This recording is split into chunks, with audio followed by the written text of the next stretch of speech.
when I first arrived in London, I was, you know, I felt, now in looking back, I was gawky and uncomfortable and too skinny and kind of still laughing about the outfits and not sure about all the things I had to do and whether, and then through all the training, I started to, you accomplish these things and you get stronger and you start to get competitive and you start to want to beat your own best and you want to try more and more things and you want to push yourself harder. By the time we started rolling, I had picked up so many new skills. My body had changed and my mind had changed because I had a totally different focus and a sense of fun. And I was finally having fun back in my life in a different kind of way.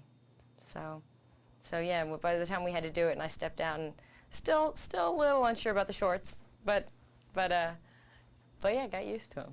Iceland was, I think there were more sheep in Iceland than people, where we were in Hoffen, anyway. We were on a glacier the size of Wales, and you know, it's an amazing thing. It's hard not to feel like you are these people. It was hard not to feel like Lara Croft when I had guns strapped to me, I'm dog sledding, I'm on a glacier, and you know, it was magnificent. And yet you look down and every once in a while the dogs would be a little uncomfortable in an area because you realize there was a crack that went down a mile and they just didn't want to go over it. There was also the reality of what has happened in this country, what happened during the war, what happened with Pol Pot, many things that I didn't know, that I feel I should have known in my life and was uncomfortable that I didn't. But I didn't understand I didn't understand when I saw a lot of kids walking around who were amputated, who had been hit with landmines, and didn't understand why that was still happening. And we went to certain areas, we went to film in the waterfall. We couldn't go past a certain radius because there were only a certain area was cleared with landmines. And yeah, you can't believe that's still happening in the world. And that hasn't been banned, the use of those kind of things. And then you really hear about how many of these people were killed and how much happened. And so you'd think with all of that also that you'd meet these people and they'd have a certain coldness or a certain a distance. Certainly they've been through certain things we couldn't possibly understand and that we might get that feeling from them. And instead we met them and they were so generous and loving and open and taught us all a big lesson about life. We're both looking to unite the two halves of this sort of mystical triangle that will give its possessor kind of godlike powers. And they're hidden. They're very difficult to find because they're hidden at very remote parts of the universe, but also they're hidden in time. We need to wait for an eclipse, which only comes around every sort of 5,000 years, to unite it at the appropriate moment. So it's a very tricky quest, and we both are pursuing it for our own ends. Her, because she is sort of, she's rediscovering her father. She didn't know her mother, and she lost her father at a tender age. And it was his quest as well, and she's doing it for him. And I'm doing it just to be even more wealthy and be even more enormously powerful so I can be even nastier to the human race than I am. The skill that I have to possess more than that is this sword fighting skill and weaponry, small knife stuff. And luckily and coincidentally it tied into a particular obsession of mine anyway. I love all that. When I was at the Royal Academy of Dramatic Art as a student, that's what I pursued. Everyone could do a bit of ballet or a bit of singing, extracurriculum activity, and that was mine, to play with swords. So we went through small swords, rapier and dagger and broadsword and stuff. And I loved it. So it was more familiar than it might have been. But this was a samurai sword that I had to work with in one particular sequence, and then knife spinning, which I just obsessively used to fiddle with all the time through takes and stuff. And we had a knife that was specially designed for me and for my hands. So Cambodia is going through this sea change, I think, you know, culturally and politically. It's become stable after decades of the most terrible fighting. And it was a sign of the time that we were invited back. You know, the first film crew for 38 years, I think Lord Jim was the last film that was made there.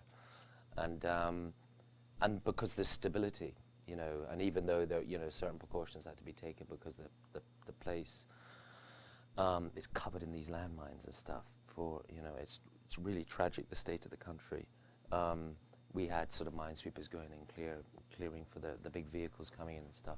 But it's, you know, there's an incredible optimism in the air now, and a beautiful serenity to the people who are incredibly welcoming to us. And you're very wary, you know, as filmmakers coming in. You don't want to kind of goose step over other people's cultures and come in, hey, we got, you know. And so I think we were cautious of that and wanted them to approve of what we were doing.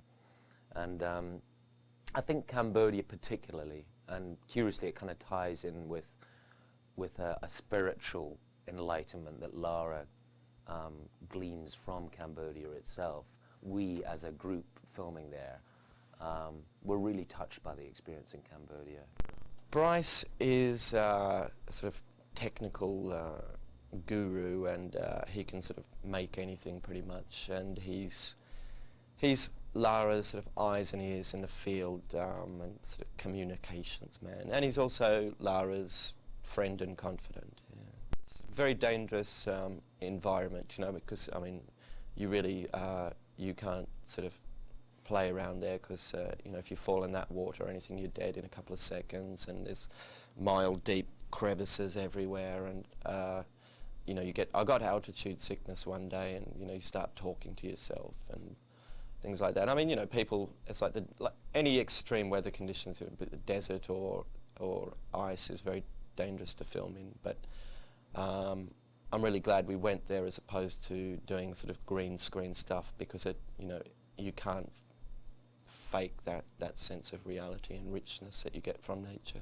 I think it was the orrery scene at the end, although it doesn't necessarily look the most difficult, because it was a full-size physical set with huge mechanical arms going around.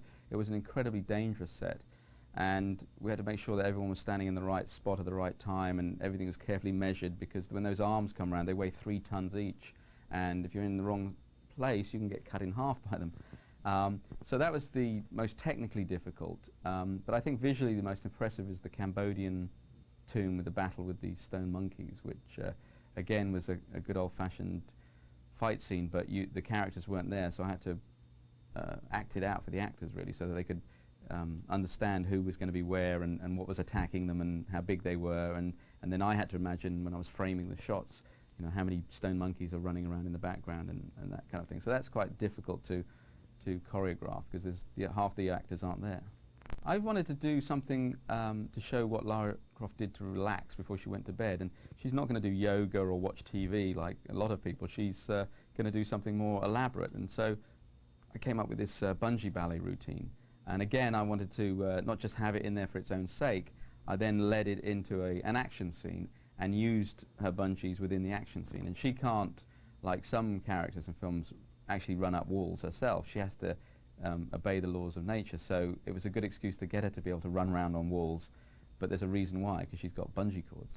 I took particular interest in the soundtrack on this one, because it's a type of music I really like. And I talked to the bands, some of the bands that were on it, and people like Fatboy Slim I've always been a really big fan of, and Norman Cook came in and I showed him sequences out of the film, and he chose one that he wanted to write to, and coincidentally he'd just done a track that had the word Illuminati in it, and by sheer coincidence it was in my story as well, and so we combined the two, and I love that track. But I love all the tracks on the album. It's one of the few film score tracks or film source tracks that I'll play in the car all the time. Because it's totally my kind of music.